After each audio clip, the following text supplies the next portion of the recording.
যখন তোমার পাপ তোমাকে বাধা দিবে না, তোমার ভিতর থেকে একটা বাধা আসবে না যেটা পাপ, বুঝবা যে ঈমান নাই তোমার। যখন ভিতর থেকে পাপ করলে একটা বাধা আসে, বুঝবা তুমি ঈমানদার। মানে পাপ করলে যদি বাধা আসে ভিতর থেকে যে আমি একটা খারাপ কাজ করেছি, আল্লাহর কাছে আমাকে তওবা করতে হবে, ইস্তেগফার করতে হবে, তখন বুঝবেন যে আপনার ভিতর ঈমান আছে। এই জন্য আল্লাহ পাক আপনার মনের মধ্যে এই চিন্তা নিয়ে আসছেন। আলহামদুলিল্লাহ। যখন পাপ করতে করতে দেখবেন আপনার মনে কোনো ফিলিংসই নাই, তখন বুঝবেন যে আসলে আপনার ভিতর ঈমান আর কিছু বাকি নাই, যেটা আছে খালি ফসকার মতো, একটা নুক্তার মতো।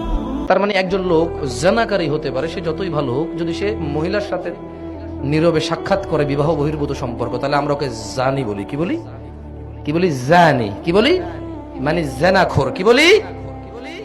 কিন্তু আফসোস, আজকে সমাজে মুসলিম এটা মেনে নিয়েছে যে লোকটা জানাকারী কিন্তু মুসলিম, লোকটা সুদখোর কিন্তু মুসলিম, লোকটা মদখোর কিন্তু মুসলিম, লোকটা উগ্র উচ্ছৃঙ্খল কিন্তু মুসলিম, লোকটা মিথ্যেবাদী কিন্তু মুসলিম, লোকটা জালেম কিন্তু মুসলিম।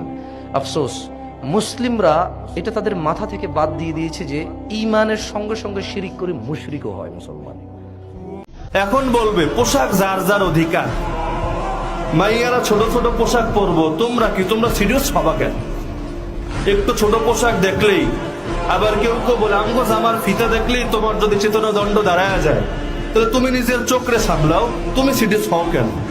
ভাবটা এমন, পোশাকের কোনো দোষ নাই, সব দোষ হলো পুরুষের চোখের, আর সব দোষ পুরুষের চেতনা দণ্ডের। যেটাকে অন্য ভাষায় বা অন্য উদাহরণ দিয়ে বলতে হবে, গোবরের মধ্যে কোনো গন্ধ নাই, হাগুর মধ্যে কোনো গন্ধ নাই, সব গন্ধ আপনার নাকে। আপনি বললেন এই এখানে গোবর পড়ে আছে, কি লাগে, পরিষ্কার কর, গন্ধ লাগে। এ বলবে আরে গোবরে গন্ধ থাকবে কেন, গোবর স্বাধীন, সে তার স্বাধীনতা ভোগ করছে, আপনি এখানে নাক গলানোর কে? আপনার নাকরে সামলান, বলে কিনা এরকম?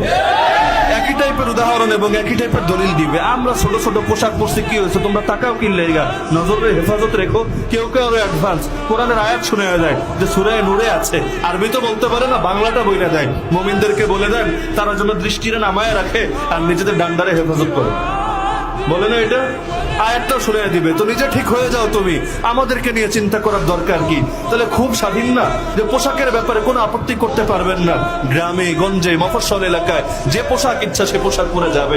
এমনকি হাইকোর্ট থেকে পর্যন্ত এটা নিয়ে মন্তব্য করলো যে নরসিংদীর ঘটনায় যেই নারীকে জড়িয়ে পুরো মামলাটা দাঁড় করানো হয়েছে এবং একটা 60 বছরের বয়স্কা মহিলারে 2 মাস জেল খাটানো হয়েছে, এটা ঠিক হয় না, এটা ভুল হয়েছে।